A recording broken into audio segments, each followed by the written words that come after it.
अपने पौधों को सूखने से बचाने के लिए और पौधों को बहुत सारे विटामिन्स और मिनरल्स देने के लिए इन छिलकों की खाद का इस्तेमाल करें। आप अपने पौधों को ज़्यादा स्वस्थ रख पाएंगे।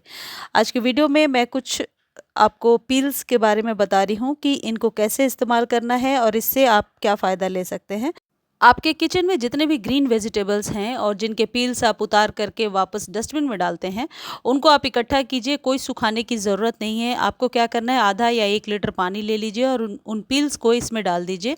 ओवरनाइट सोक करके छोड़ दीजिए। अगले दिन यदि आधा लीटर पानी है तो इसमें 1 से 1.5 लीटर पानी मिलाइए। इसे स्ट्रेन आउट कीजिए यानी छान लीजिए और फिर इसके पानी को अपने सभी पौधों में दे दीजिए।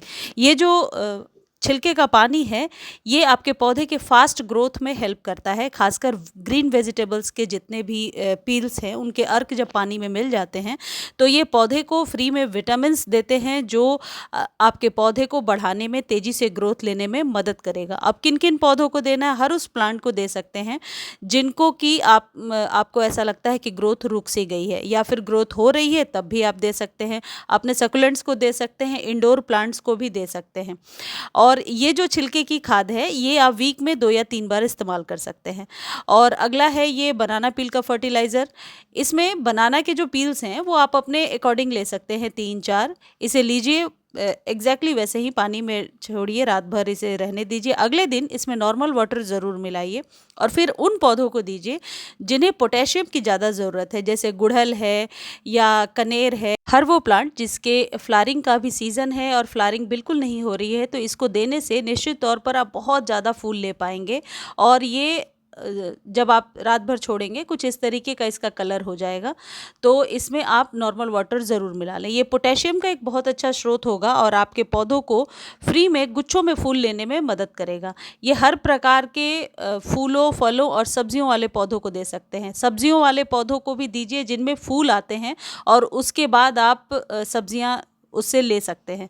तो फूलों का बनना ज़रूरी है। तो ये बनाना पील वाले फर्टिलाइज़र को ज़्यादा से ज़्यादा फ्लावरिंग लेने के लिए हम यूज़ करते हैं। अब इसको कितना यूज़ करना है? वीक में 2 बार यूज़ कर सकते हैं। छानने से फंगस लगने की प्रॉब्लम नहीं होगी। इसको देने से आपके गुड़हल का पौधा खासकर बहुत हेल्दी बनेगा। पौधों की स्टेम भी मोटी होती है। मोगरे में जिनके कलियाँ सूख रही हैं या खासकर सुगंध नहीं है, बिल्कुल फ्रेगरेंस नहीं है, तो ये नेचुरल फर्टिलाइज़र देने से आप बहुत ज़्यादा फ्लावरिंग ले पाएंगे। पोर्चुलाका में दे सकते हैं, जितने भी फूलों वाले पौधे हैं उनमें दे सकते हैं। हर वो पौधा जो धूप में रहता है उसे बनाना पील वाला फर्टिलाइज़र दिया जा सकता है। अगला है आलू के छिलके का फर्टिलाइज़र। ये बहुत कॉमन है और सभी के घरों में ईजिली अवेलेबल है। इसमें बहुत सारे विटामिन्स और मिनरल्स होते हैं। विटामिन सी है, आयरन है और पोटेशियम भी है कुछ मात्रा में। यानी कि आप चाहे तो बनाना पील के साथ ही इसे ऐड कर सकते हैं। मैं अलग अलग दिखा रही हूँ, but if you want you can add it together. आप चाहे तो दोनों को साथ में ऐड कीजिए और साथ में रात भर सोख करके अगले दिन इसे स्ट्रेन आउट कीजिए, छानिए और अपने पौधे में दे दीजिए। अब ये आलू के पील्स वाले जो फर्टिलाइज़र है, देखिए ये रात भर छोड़ने के बाद कुछ इस तरीके का इसका कलर हो जाता है। इसे आप हर उस पौधे को दीजिए जिसमें कि फ्लावरिंग हो रही है या नहीं हो रही है। लेकिन एक चीज़ ध्यान रखें, कभी भी इन पील्स के जो लिक्विड होते हैं ना, इनसे स्प्रे नहीं करना चाहिए। मतलब मैंने आज तक नहीं किया और मुझे लगता है कि ये चिपक जाते हैं पत्तों पर और फिर वो फंगस को बढ़ावा देते हैं। तो इन्हें डायरेक्टली आप सॉइल में दीजिए।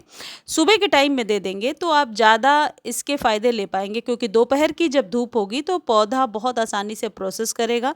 इसे भी बनाना पील की तरह ही वीक में 1 या 2 बार अपने कन्वीनियंस से यूज़ कर सकते हैं, या फिर ऐसा कर सकते हैं कि एक बार इसे दे दिया, फिर नेक्स्ट टाइम वाटरिंग किया नॉर्मल, फिर नेक्स्ट टाइम इसे दे दिया। ऐसा करना ज़्यादा सही रहता है।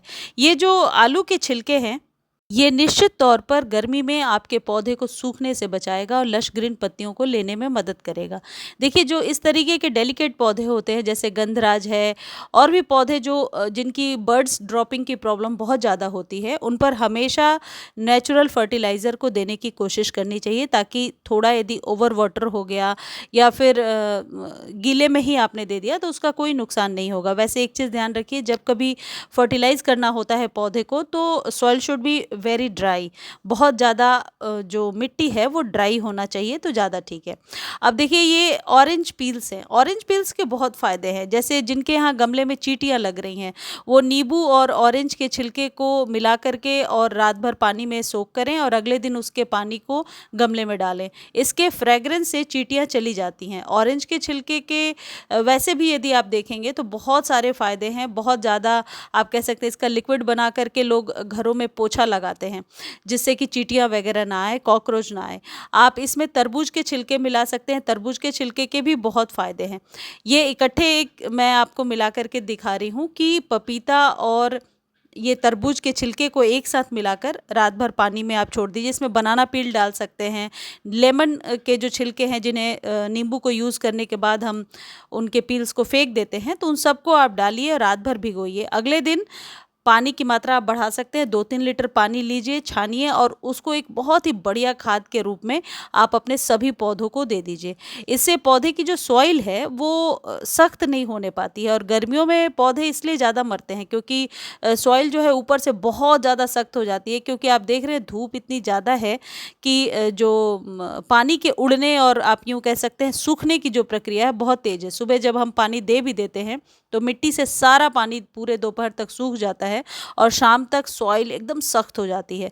तो इन चीज़ों को देने से मिट्टी नेचुरली भुरभुरी होती है। और एक चीज़ और है, जो माइक्रोब्स होते हैं हमारे सॉइल के नीचे आप देखेंगे कि केचुए भी होते हैं, तो वो नेचुरली पनपते हैं जो आपके पौधे के लिए बहुत ही बढ़िया रहता है। इसलिए ये खाद सालों भर आप इस्तेमाल कर सकते हैं और यदि आपके पास टाइम नहीं है तो मंथ में एक बार तो ज़रूर इस खाद को देने की कोशिश करें। इससे आपके गार्डन में ज़रूर हरियाली ऐड ऑन ज़्यादा होगी।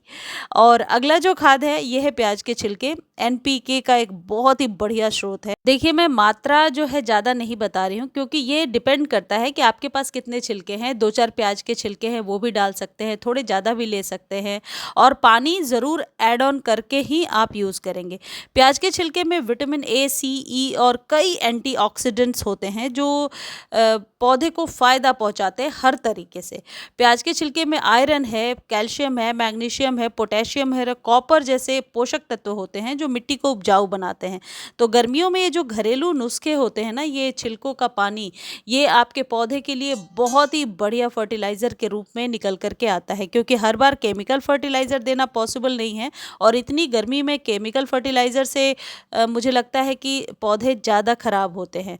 तो आप कोशिश कीजिए कि इन छिलकों की खाद ही अपने पौधों को दीजिए। देखिए ये लश ग्रीन पत्तियों के लिए ये जो प्याज के छिलके हैं ये बहुत ज़्यादा रिस्पॉन्सिबल हैं। तो किनको दे सकते हैं आप?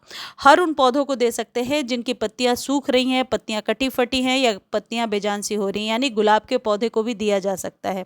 गुलाब के पौधे पर प्याज के छिलके का रिजल्ट बनाना पील वाले से भी अच्छा होता है। तो अपने सभी गुलाब के पौधों को ये प्याज के छिलके वाली खाद आप वीक में 3 बार दे सकते हैं। छान कर दीजिएगा, मैं सिर्फ आपको दिखा रही हूँ इसलिए ऐसे दे रही हूँ। गुड़हल में भी दे सकते हैं। जैसे मेरे पास एक पौधा है ब्लीडिंग हार्ट का, उसमें बिल्कुल भी फ्लावरिंग कम हो रही है, मैं ये कहूँगी कम हो रही, 1 या 2 दिनों पर एक ही फूल खिल पाता है। तो वैसे पौधों को देने से मिट्टी नेचुरली भुरभुरी हो जाती है, एसिडिक हो जाती है और फ्लावरिंग होने लगती है। मुझे उम्मीद है जानकारी अच्छी लगी होगी। अच्छी लगती है तो चैनल को लाइक, शेयर और सब्सक्राइब करना ना भूलें। धन्यवाद।